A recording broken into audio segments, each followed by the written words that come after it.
저는 오늘 종료주일을 맞이하여 그동안 나누어왔던 에베소 강해를 잠깐 쉬고 무엇을 위해 환호하는가라는 제목으로 종료주일 메시지를 증거하도록 하겠습니다. 저는 음악을 잘 모르는데 프리츠 크라이슬러라고 하던 유명한 바이올리니스트가 있다고 합니다. 저는 크라이슬러 하면 차가 먼저 생각이 나는데 이분이 아주 정말 역사적으로 제일 유명한 바이올리니스트라고 해요. 혹시 성도님들 이분 아시는지요? 저랑 다 비슷하신가요? 성도님들이 듣기만 하면 금방 알 수 있는 사랑의 기쁨이라는 곡을 이분이 작곡해서 바이올린으로 켜신 분이신데 딱 7초만 들어보도록 하겠습니다.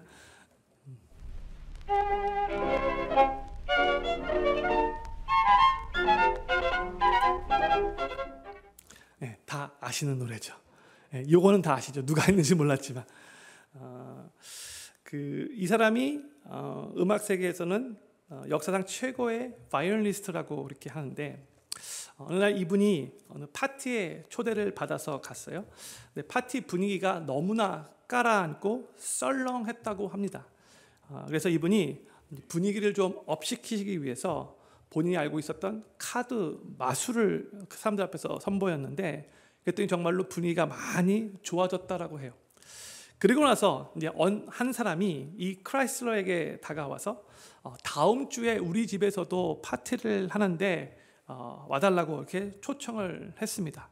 그래서 그 다음 주에 이 크라이슬러가 자기의 그 바이올린 가방을 가지고 그 집에 찾아갔는데 그 주인이 이 사람을 아주 반갑게 환영하면서 근데 그 가방은 무슨 가방입니까? 이렇게 묻더래요. 그래서 바이올린 가방입니다 라고 말했더니 그 주인이 놀라면서 바이올린도 켜실 줄 아세요? 이렇게 말을 했다라고 해요. 그러니까 이 주인은 처음부터 이 크라이슬러가 정말 최고로 훌륭한 그런 바이올리니스트임에도 불구하고 그것을 모르고 이 최고의 훌륭한 바이올리니스트로 자신의 집에 초대하고 환영했던 것이 아니라 그저 파티의 분위기를 업시키는 카드 마술사로 그렇게 초대하고 환영했던 겁니다. 오늘 본문 말씀을 보면 예수님은 온 인류를 죄의 심판으로부터 구원하시고 영원한 천국을 우리에게 선물로 주시기 위해 이 땅에 메시아로 오셨음에도 우리에게는 그 영혼의 구원과 또 천국을 소유하는 것보다 더 소중하고 더 가치 있고 더 위대한 것이 없는데 그런데 사람들은 그 예수님을 온 인류의 구원자로 환영하며 환호하지는 않고 도리어 그보다 덜 중요한 다른 것을 위해서 자신들이 원하는 것을 얻게 해달라고 이 예수님을 환영하고 환호하는 그런 장면이 오늘 본문 말씀에 나옵니다. 그러니까 가장 훌륭한 바이올리니스트를 그저 분위기 업시키는 카드 마술사로만 알고 환영한 거와 거의 비슷하다고 말할 수 있어요. 오늘 본문 말씀은 고난주간이 시작하는 첫날 썬데이에 예수님이 예루살렘에 입성하는 장면을 기록하고 있습니다. 종료주일 때마다 가장 많이 사용되는 말씀이죠. 예수님이 예루살렘에 입성하실 때에 수많은 유대인들이 예수님께 종려나무 가지를 흔들었다라고 해서 이날을 종료주일, 팜 선데이라고 부릅니다. 그리고 사람들이 예수님을 향하여 호산나를 외쳤기 때문에 또 호산나 주일이라고도 합니다. 그런데 왜 유대인들이 이 종려나무 가지를 예수님께 흔들었는가? 유대인들에게는요, 종려나무는 바로 독립, 자유를 상징하기 때문에 그래요. 그래서 예수님이 자신들을 이 로마 제국의 압제로부터 독립시켜 주기를 간절히 바랬기 때문에 그 의미를 가지고 종려나무 가지를 예수님께 흔들었던 거예요. 사실 이날은요, 유대인들의 가장 큰 축제인 유월절이 가까이 와서 다른 지역에 살고 있었던 수많은 유대인들이 예루살렘 성으로 막 몰려들고 있었던 때예요. 유대인 역사학자인 요세푸스에 하면 유월절 때에 약 200만 명이 되는 유대인들이 예루살렘에 모여들었다라고 합니다. 엄청난 숫자예요. 그러니까 평상시보다도 훨씬 더 많은 유대인들이 지금 바로 예수님이 예루살렘 입성하는 바로 그곳에 있었다는 것을 우리가 알 수 있어요. 그리고 요한복음 말씀을 보면 오늘 본문의 사건이 있기 바로 전에 무슨 일이 있었는가? 예수님은 예루살렘에서 약 2마일 정도 떨어져 있는 베단이라는 그 동네에서 나사로를 죽었는데 4일 만에 무덤에서 달리 산 정말 썩은 냄새까지 났었는데 그 나사로가 다시 살아나는 그 이적을 우리 주님이 행하셨잖아요. 그로 인해서 요한복음은 많은 유대인들이 예수님을 믿었다라고 기록하고 있고, 또 그 소문이 퍼져서 많은 유대인들이 예수님을 만나고 싶어하는 상황이었어요. 바로 그런 분위기 가운데 예수님이 지금 예루살렘에 오신 거예요. 예수님이 예루살렘에 오신 이유와 유대인들이 예수님께 기대하는 것은 완전 180도 달랐어요. 오늘 본문 말씀인 이제 마가복음 11장 1절부터 시작을 하고 있는데, 바로 전장인 마가복음 10장 후반부 33절과 34절에서 예수님이 제자들에게 이미 이런 말씀을 하셨습니다. 제가 읽도록 할게요. 보라, 우리가 예루살렘에 올라가노니 인자가 대제사장들과 서기관들에게 넘기움에 저희가 죽이기로 결단하고 이방인들에게 넘겨주겠고, 그들은 능욕하며 침뱉으며 채찍질하고 죽일 것이니 저는 3일 만에 살아나리라 하시니라 했어요. 즉 예수님이 제자들에게 예루살렘에 가자 이게 말씀하시는데, 예루살렘에 가시는 그 이유를 정확하게 알고 계셨고요. 또한 예루살렘에 가면 고난받으시고 죽으시고 또 부활하실 것도 다 알고 계셨다고요. 지금 성경에서 알려주고 있죠. 그런데 예수님은 이번에 처음으로 예루살렘에 방문하신 게 아니에요. 전에도 이미 여러 번 예루살렘에 방문하셨어요. 그동안은 예루살렘에 방문하시면 조용히, 어떨 때는 비밀스럽게 방문하셨지만, 이번에는 완전 다른 모습으로 공개적으로 사람들 앞에서 자신이 메시아가 되심을 알리시면서 예루살렘으로 지금 입성하시는 것을 오늘 본문 말씀에서 볼 수 있어요. 수많은 유대인들은 예루살렘에 입성하시는 예수님을 환영하기 위해서 막 모여들었고요. 또 호산나를 외치며 예수님께 환호를 보냈어요. 오늘 본문 말씀 11장 8절부터 10절을 보면 예수님께서 예루살렘에 입성하실 때의 사람들의 반응이 어떻게 되었는가를 기록하고 있는데, 우리 8절부터 10절까지 천천히 같이 읽겠습니다. 시작. 많은 사람은 자기 겉옷과 다른 이들은 밭에서 벤 나무가지를 길에 펴며 앞에서 가고 뒤에서 따르는 자들이 소리 지르되 호산나 찬송하리로다, 주의 이름으로 오시는 이여 찬송하리로다, 오는 우리 조상 다윗의 나라여 가장 높은 곳에서 호산나 하더라 했어요. 지금 예루살렘에 입성하시는 예수님을 향하여 많은 유대인들이 자기의 겉옷과 또 나무가지를, 종려나무 가지는 거죠, 길에 펴며 크게 소리 지르면서 호산나를 외쳤다라고 해요. 성도님, 호산나가 무슨 뜻인지 아십니까? 이 호산나 한국말로는 그냥 딱 한 단어 호산나 이렇게 번역됐지만 원래는요 두 히브리어 단어예요. 호시아나. 호시아는 구원하소서, save 그런 뜻이에요. 그래서 호세아 선지자도 호시아 비슷한 거죠. 여호수아 요 같은 원형이에요. 그래서 호시아나, 나는 지금 당장 그런 의미예요. 호시아나 이 의미예요. 원래는 한국말로 호산나 이렇게 번역된 거죠. 지금 당장 구원해 주세요 이런 의미인 거예요. 이들이 지금 호시아나, 지금 구원하소서라고 그렇게 예수님께 외치고 있는데, 그들의 영혼을 구원해 주시기를 간절히 바라는 마음으로 호시아나를 외치고 있는 것이 아니고, 이제 우리를 저 로마 제국의 압제로부터 속히 회방시켜 주시옵소서 이런 의미에서 호시아나를 외쳤던 거예요.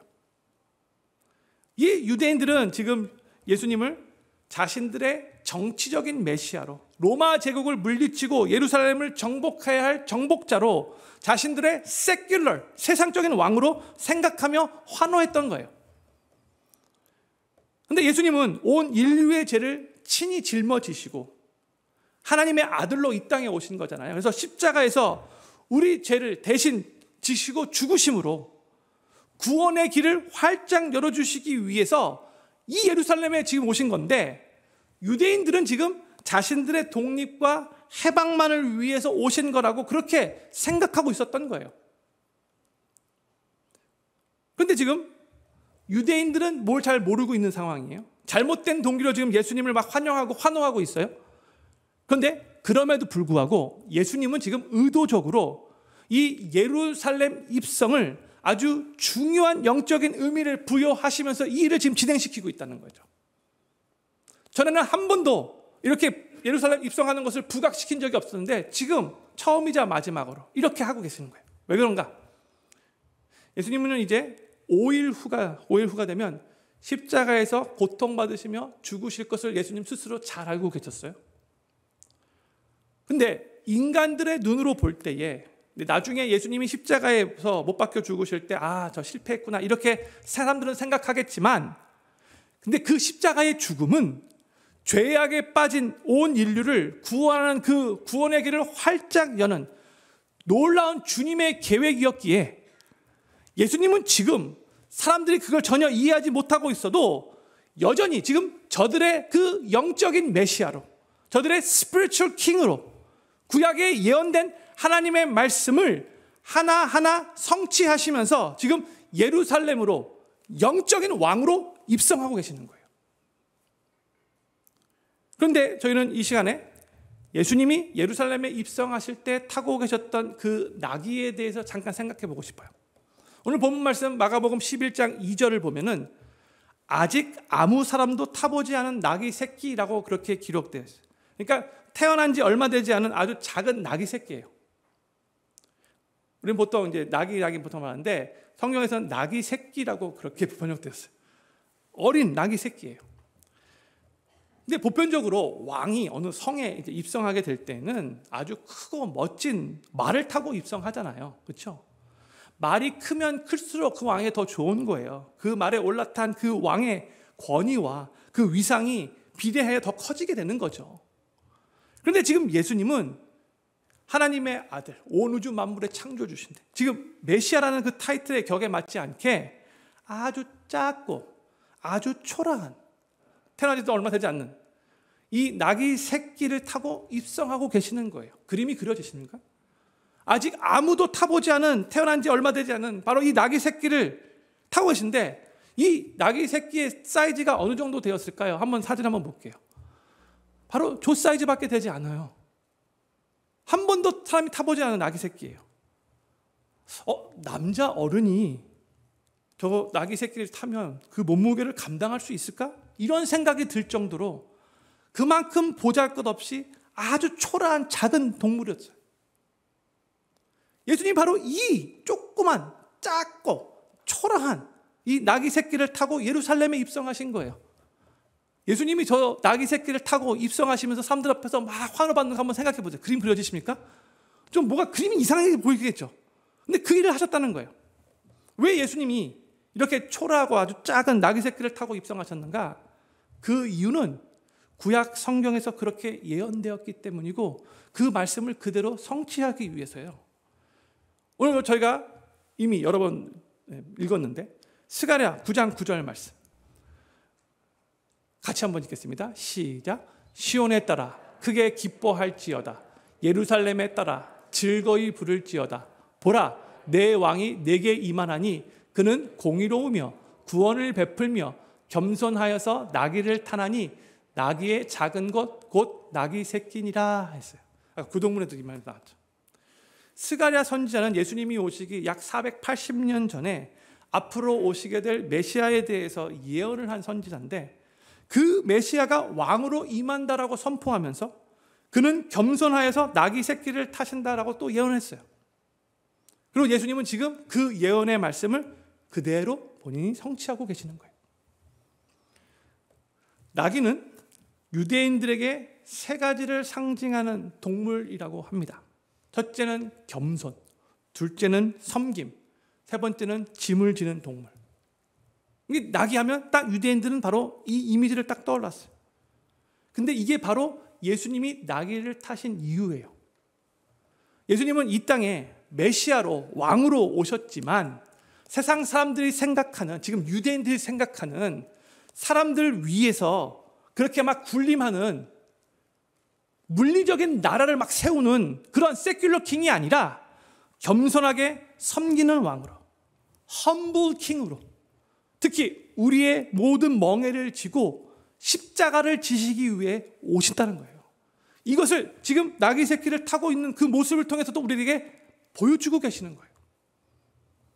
그런데 예수님이 그날 그렇게 사람들의 엄청난 환원을 받으며 예루살렘 성으로 입성하셨는데 예수님이 예루살렘 성에 입성하신 후에 무슨 일을 하셨는지 아십니까? 그 수많은 사람들의 그 기대와는, 엄청난 기대와는 상관없이 예수님은 아무 일도 하지 않으셨어요. 오늘 본문 11절에 이렇게 말씀합니다. 같이 읽겠습니다. 시작. 예수께서 예루살렘에 이르러 성전에 들어가사 모든 것을 둘러보시고 때가 이미 저물매 12 제자를 데리시고 베다니에 나가시다. 예수님은 그날 입성하신 다음에 성전에 가셔서 성전 한번 쭉 돌아보시고 저녁 시간 거의 다 됐네. 야, 가자 하고 예루살렘 성으로 다시 나와서 예루살렘에서 2마일 정도 떨어진 베다니로 다시 돌아가셨대요. 그 마리아, 마르다, 나사로가 살고 있는 바로 그 마을로. 되게 싱겁죠. 한번 보세요. 지금 생각해 보세요. 사람들이 엄청나게 막 환호했어요. 그럼 뭔가 일어나야 될 것 같은 분위기인데, 근데 예수님은 그냥 성전 한번 훅 둘러보시고 베다니로 다시 돌아가신 거예요. 다시 예루살렘 성 나와서. 이때 예수님을 향하여 막 환호하고 호산나를 외쳤던 그 유대인들은 어떤 느낌이었을까요? 엄청나게 실망감이 컸겠죠. 이게 뭐야? 내가 예수님을 저것 때문에 환호한 게 아닌데? 뭔가 큰 일이 일어날 줄 알았는데 아무 일도 일어나지 않은 거예요. 그리고 그 다음 날도 마찬가지고 그 다음 날도 마찬가지. 오히려 지금 예수님은 유대 종교 지도자들이 죽이려고 하는 그 표적의 대상이 되어버려서 말아요. 이들이 기대했던 일은 전혀 일어나지 않았어요. 그래서 그렇게 호산나를 외치며 예수님을 엄청나게 뜨겁게 환호했던 바로 그 사람들은 불과 5일 후에 예수님을 향하여 십자가에 못 박아라라고 외치는 성난 군중으로 변하게 됩니다. 호산나 외치며 그렇게 찬양했던 사람들인데 동일한 사람들이 십자가에 못 박아 죽이라 이렇게 외치는 사람으로 바뀌었다는 거예요. 사랑하는 필그림교회 성도님들, 예수님을요 잘못된 동기로 따르고 환호하면 나중에 이렇게 실망할 수 있다는 거 기억해야 돼요. 만약 예수님을 따르고 예수님을 향하여 막 환호하는 이유가 내가 원하는 것을 예수님께로부터 얻고 내가 원하는 것을 이루기 위한 것이라면, 만약 내가 원하는 그 일이 일어나지 않을 때, 내가 원하는 것을 얻지 못할 때에는 예수님께 실망하며 등 돌릴 수 있다는 거예요. 처음부터 예수님을 믿고 따른 동기가 잘못된 거죠. 여기서 우리는 진짜 믿음이 무엇인가를 잘 생각해 봐야 돼요. 순간적인 감정에 분위기에 휩싸이는 것은 믿음이 아닙니다. 내가 원하는 것을 얻기 위해서 막 간절하게 부르짖고 또한 열정적으로 주님을 향해 환호한다 할지라도 믿음의 뿌리는 감정에 있는 것도 아니고 나의 간절한 소원에 있는 것도 아니에요. 성경에서 말씀하고 있는 믿음의 뿌리는 오직 하나님 말씀에 있다는 거 기억하시기 바랍니다. 로마서 10장 17절 말씀 우리 같이 읽겠습니다. 시작. 그러므로 믿음은 들음에서 나며 들음은 그리스도의 말씀으로 말미암았느니라. 아멘. 하나님의 말씀이 우리를 믿음을 더 굳건하게 해주는 거예요. 우리가 올바르게 신앙생활을 하려고 한다면 항상 우리의 믿음의 뿌리를 하나님 말씀에 두어야 돼요. 그 어떤 것도 아니고 하나님 말씀에 두어야 돼요. 말씀이 정말 중요한 거예요. 감정을 믿음이라고 착각해서는 안 됩니다. 내가 원하는 것이 있어서 오늘 간절하게 하나님께 부르짖는다 할지라도 그것을 가지고 믿음이 좋다라고 생각해서는 안 되는 거예요. 믿음의 뿌리를 말씀 안에서 내리지 않는 사람은 시간이 흘러가면서 차츰차츰 그 사람의 믿음의 현주소가 그대로 드러나게 돼요. 처음에는 막 뜨겁게 막 부르짖을 때 막 믿음이 좋은 것 같아 보이겠지만 고난과 시련을 통과하면서 내가 원하는 대로 일들이 진행되지 않을 때에 믿음이 없었음이 그대로 드러난다는 거예요. 일들이 다 잘 풀리면 믿음이 좋아 보이죠. 근데 믿음은 그게 아니라는 거예요. 어떠한 상황 속에도 말씀 안에서 깊이 뿌리를 내려 말씀을 통해서 내 믿음이 더 견고해지는 거예요. 저는 여기 계신 모든 필그림교회 성도님들이 감정과 분위기와 그 간절한 소원의 그걸 가지고 믿음이라고 절대 생각하지 않기를 바라고, 오직 하나님의 진리의 말씀에 믿음의 뿌리를 깊이 내리시고 말씀을 통해 믿음이 점점 더 성장하고 삶이 변화되고 또한 고난과 시련도 잘 통과하시면서 주님의 뜻에 말씀으로 합당하게 삶을 살아가시게 되기를 우리 구주 예수님의 이름으로 간절히 축원합니다. 오늘 본문 말씀에서 예수님은 겸손하게 아주 초라한 나귀 새끼를 타고 예루살렘에 입성하셨는데, 그럼에도 불구하고 초라한 나귀 새끼를 탔다 할지라도 오늘 본문 말씀은 이 예수님을 주인으로, 주님으로, The Lord로 우리들에게 알려주고 있어요. 예수님께서 입성하실 때 타셨던 그 나귀 새끼를 어떻게 조달받았는가? 2절 말씀 같이 읽겠습니다. 시작. 이르시되 너희 맞은편 마을로 가라. 그리로 들어가면 곧 아직 아무 사람도 타보지 않은 나귀 새끼에 매여 있는 것을 보리니 풀어 끌고 오너라 했어요. 지금 예수님이 제자들에게 정당한 대가를 지불하고 나귀를 가지고 오라고 말씀하신 게 아니죠. 예수님이 매어져 있는 그 나귀의 끈을 풀고 그냥 가지고 오라라고 말씀을 하셨어요.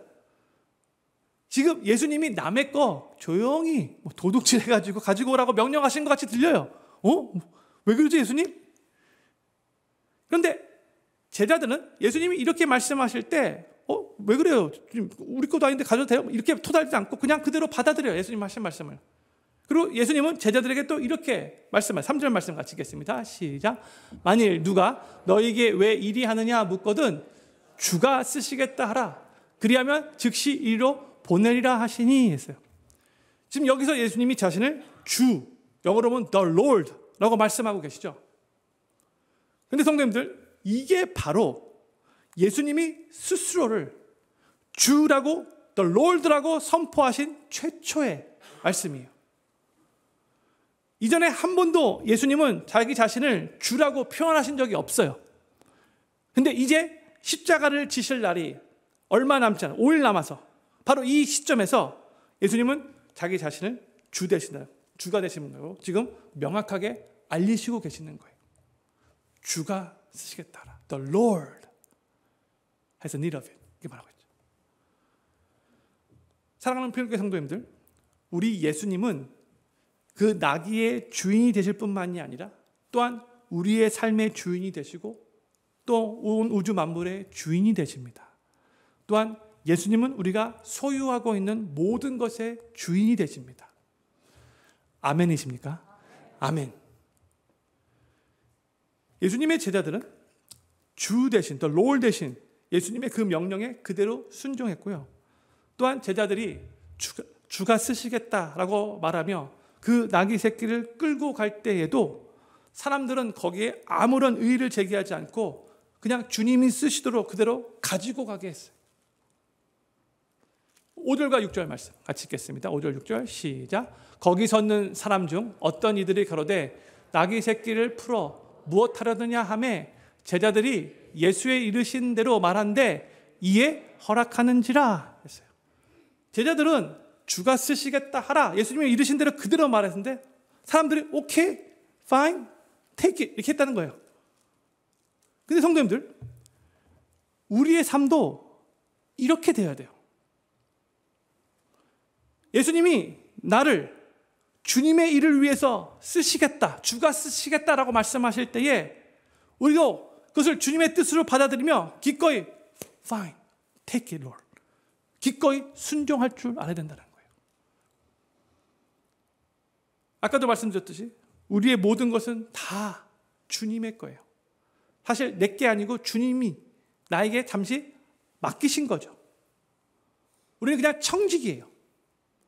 그래서 우리는 내가 내 삶의 주인이 아니기 때문에 예수님이 내 삶의 주인 되시고 나의 모든 소유의 주인 되시기 때문에 그것을 고백하면서 주님이 쓰시려고 하실 때 주님께 주님 것을 다시 돌려드리는 거예요. 그렇죠? 내가 갖고 있는 것을 주님이 쓰시겠다 하면 그건 당연한 거예요. 그리고 나의 물질을 주님이 쓰시겠다 하시면 그건 나에게 축복이고 영광이에요. 나의 재능을 주님이 쓰시겠다라고 하시면 그건 정말로 감사한 거예요. 나의 시간, 나의 에너지를 주님이 쓰시겠다 하시면 그 자체로 하나님의 자녀로서 그는 행복한 거예요. 우리의 존재 목적이 더 부각되는 거잖아요. 그런데 주님께서 우리를 존귀하게 사용하기 원하시는데 우리는 종종 스스로 저는 괜찮습니다. 저는 그냥 가만히 있는 게 더 좋습니다. 이렇게 생각할 때가 있어. 근데 이거는 절대로 건강한 신앙인의 모습이 아니에요. 도리어 주님, 저는 정말 연약하고 부족합니다. 정말 저 갓 태어난 저 나귀 새끼같이 그렇게 보조품이 없습니다. 그럼에도 불구하고 주님이 저를 사용하기 원하신다. 그래서 주님이 제 위에 타기 원하신다면 저는 정말 그 나귀가 되면 너무나 행복하겠습니다. 이렇게 고백하는 것이 건강한 신앙인의 자세라는 거예요. 나의 연약함을 인정하면서도 주님이 쓰시겠다 할 때 감사함으로 반응하는 것. 연약하며 부족하지만 주님께 쓰임받을 수 있다면 그것이 영광이고 축복임을 믿으시기 바랍니다. 그리고 우리가 생각할 것이 또 뭐냐면 우리는 영원히 계속해서 쓰임받는 것이 아니에요. 사람마다 쓰임받는 기간이 조금씩 다르겠지만 우리는 잠깐 쓰임받는 거예요. 엄밀히 말해서. 이 나귀 새끼도 계속 쓰임받은 게 아니잖아요. 골고다 언덕까지 계속 나귀 새끼가 예수님을 끌고 간 게 아니잖아요. 그렇죠? 딱 예루살렘 입성하실 때까지만 쓰임받은 거예요. 이 말은요. 아무 때나 쓰임받는 것이 아니라 쓰임받을 수 있을 때에 쓰임받는 거라는 거죠. 모세도 출애굽 때와 광야 생활을 할 때 그때 40년 동안 쓰임을 받았지만 가나안 땅 정복할 때는 모세가 아니라 여호수아가 쓰임 받았어요. 주님이 우리를 쓰시겠다라고 하실 때 많은 사람들이 보통 어떻게 생각하냐면 주님 지금은 말고 조금 후에 나중에 지금은 제가 좀 하고 싶은 일들이 있고 해야 할 일이 있는데 조금 더 한가해지면 조금 더 상황이 나아지면 조금 더 부유해지면 그때 사용받겠습니다. 이렇게 생각한다는 거죠. 근데 그건 우리 생각이에요.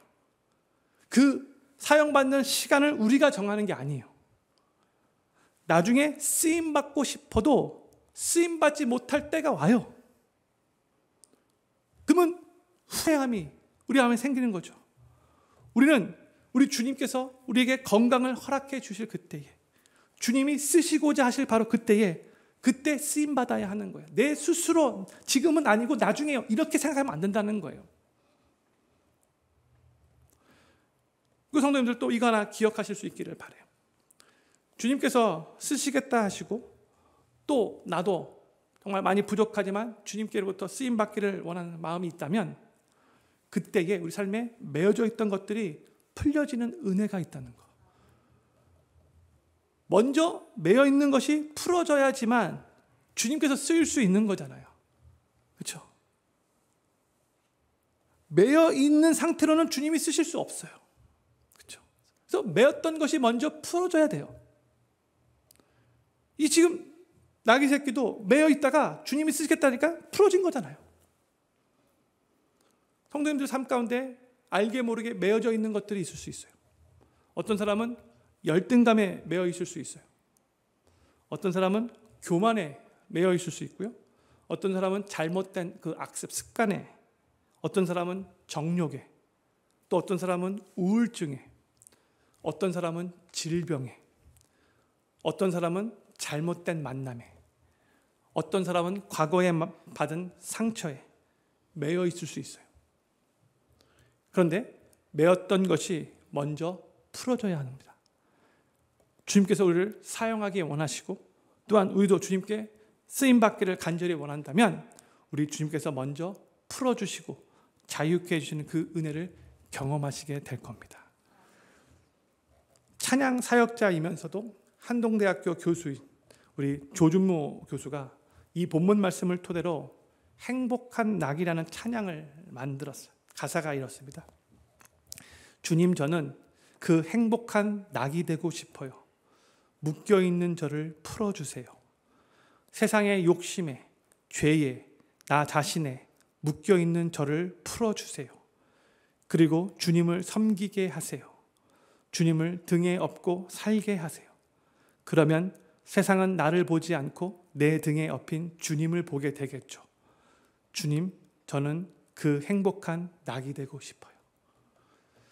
오늘 집에 가셔서 한번 유튜브 찾아보세요. 솔직히 이 찬양의 이 멜로디가 따라 부르긴 쉽지 않아요. 근데 가사는 정말로 은혜스러워요. 주님, 저는 그 행복한 낙이 되고 싶어요. 저는 필그림교회 모든 성도님들도 우리 주님께 귀하게 쓰임받는 삶을 간절히 소망하시기를 바라고, 또 주님께 쓰임받기 위해서 매었던 것들이 삶에서 풀어지는 은혜들을 많이 경험하시게 되기를 우리 구주 예수님의 이름으로 간절히 축복합니다. 제가 전에 시티 스터에 대해서 한번 말씀을 나누었는데 오늘 다시 한번 나누면서 이 설교 말씀을 마치기 원해요. 약 140년 전에 영국의 캠브리지 대학에 가장 촉망받는 시티 스터디라는 청년이 있었습니다. 그는 아주 부유하고 훌륭한 가문 출신이었어요. 아무런 부족함이 없는 삶을 살았었어요. 또한 영국의 그 당시 유명했던 스포츠, 그 크리켓의 국가대표 선수였어요. 유명한 운동선수였어요. 모든 사람들이 다 부러워할 만한 모든 조건을 다 가진 청년이었어요. 장래가 촉망했어요.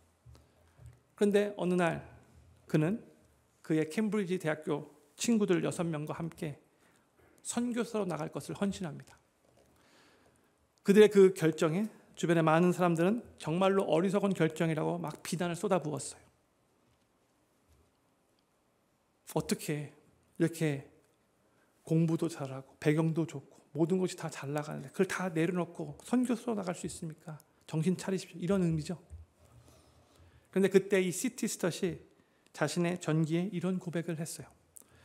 예수 그리스도께서 나를 위하여 십자가에 못 박혀 죽은 것에 비해 나의 헌신은 헌신이라고 할 수 없다. 이 고백을 하며 중국의 선교사로 그렇게 가게 됩니다. 그리고 그는 오직 한 번뿐인 인생 속히 지나가리라. Only one life too soon to be past. 는 고백의 시를 적었는데 제가 이 시를 읽어드리도록 하겠습니다. 조금 길지만 스크린에 나올 거예요. 눈으로 따라와 주시면 좋겠습니다. 어느 날 2줄짜리 금원을 나 들었네. 종종 걸음으로 삶의 길을 가던 날 내 가슴에 확신을 심어준 그 말 영영 내 마음을 떠나지 않네. 오직 한 번뿐인 인생 속히 지나가리라. 오직 그리스도를 위해 한 일만 영원하리라. 오직 한 번뿐인 인생, 단 한 번뿐인 인생, 흐르는 그 시간도 머지않아 멈추겠지. 이내 나의 주님 만날 그날이 오고 나는 그분의 심판의 보좌 앞에 서겠지. 오직 한 번뿐인 인생 속히 지나가리라. 오직 그리스도를 위해 한 일만 영원하리라. 오직 한 번뿐인 인생, 미세한 음성은 속삭이네. 보다 나은 선택을 하라. 이기적인 목표를 내려놓으라. 하나님의 뜻만을 붙잡으라. 오직 한 번뿐인 인생 속히 지나가리라. 오직 그리스도를 위해 한 일만 영원하리라. 오직 한 번뿐인 인생, 짤막한 수십 년 세월, 수고와 희망과 두려움으로 엮여진 나날, 시간의 진흙으로 내가 빚어가야 할 나날, 자신을 위해 살건 주님 뜻 안에 살건 오직 한 번뿐인 인생 속히 지나가리라. 오직 그리스도를 위해 한 일만 영원하리라. 이 화려한 세상이 쓰리게 나를 유혹할 때, 사탄이 싸움에서 나를 누르려 할 때, 못난 자아가 욕심을 이루려 할 때 주님여 도우사 기꺼이 말하게 하소서. 오직 한 번뿐인 인생 속히 지나가리라. 오직 그리스도를 위해 한 일만 영원하리라. 아버지여 심오한 목적을 내게 주소서. 기쁠 때나 슬플 때나 당신 말씀 품도록 어떤 풍파가 와도 신실하고 진실하게 하소서. 하루하루 일상에서 당신만 기쁘시게 하도록. 오직 한 번뿐인 인생 속히 지나가리라. 오직 그리스도를 위해 한 일만 영원하리라. 오 나의 사랑이 뜨겁게 타오르게 하소서. 이제는 세상에서 돌이키게 하소서. 당신 위해 살기 위해 오로지 당신만 위해 보좌에 계신 당신께 나의 기쁨을 드리리니 오직 한 번뿐인 인생 속히 지나가리라. 오직 그리스도를 위해 한 일만 영원하리라. 오직 한 번뿐인 인생, 단 한 번뿐인 인생, 나 지금 구하오니 주님의 뜻 이루소서. 마침내 하늘 부르심을 받는 그날 나는 고백하리. 주님 위에 살 가치가 있었다고. 오직 한 번뿐인 인생 속히 지나가리라. 오직 그리스도를 위해 한 일만 영원하리라. 아멘. 예수님께서 우리를 죄의 심판으로부터 구원해 주시기 위해 온갖 고난과 수치를 당하시며 십자가에서 죽으셨습니다. 그리고 자신이 죄인인 것을 인정하고 그 주님의 십자가가 바로 나를 위한 십자가라는 것을 개인적으로 받아들이고 예수님을 삶의 구세주로 Lord and Savior로 영접하는 모든 사람들에게 우리 주님은 구원을 베푸시며 저 영원한 천국을 선물로 허락해 주십니다. 그 십자가를 통해 여기 계신 거의 대부분의 성도님들은 이미 크리스찬이 되었죠. 구원받은 하나님의 자녀가 되었죠. 이제 우리는 잠시 있다가 지나가게 될 이 세상의 것들을 환호하며 사는 사람들이 아니에요. 저 영원한 하나님 나라를 위해 살도록 오직 그리스도를 위해 살도록 우리를 하나님의 자녀 삼아 주시고 이 땅에서부터 천국 백성으로 살아가도록 우리에게 구원을 베풀어 주셨어요. 우리의 인생은 한 번뿐인 인생이고 속히 지나갈 거예요. 그러면 우리는 주님 앞에 설 것이고 오직 그리스도를 위해 한 일만 영원히 남을 텐데 그때 아무런 후회함이 없이 우리 주님께 착하고 충성된 종아라고 칭찬 들으실 수 있도록 이 땅에서부터 일시적인 세상의 것들에 환호하며 사는 삶이 아니라 주님께 쓰임받는 삶을 사모하시며 오직 그리스도만을 위해서 이 세상을 살아가실 수 있게 되기를 우리 삶의 주인 되시는 우리 구주 예수님의 이름으로 간절히 축원합니다. 우리 다 같이 자리에서 일어나셔서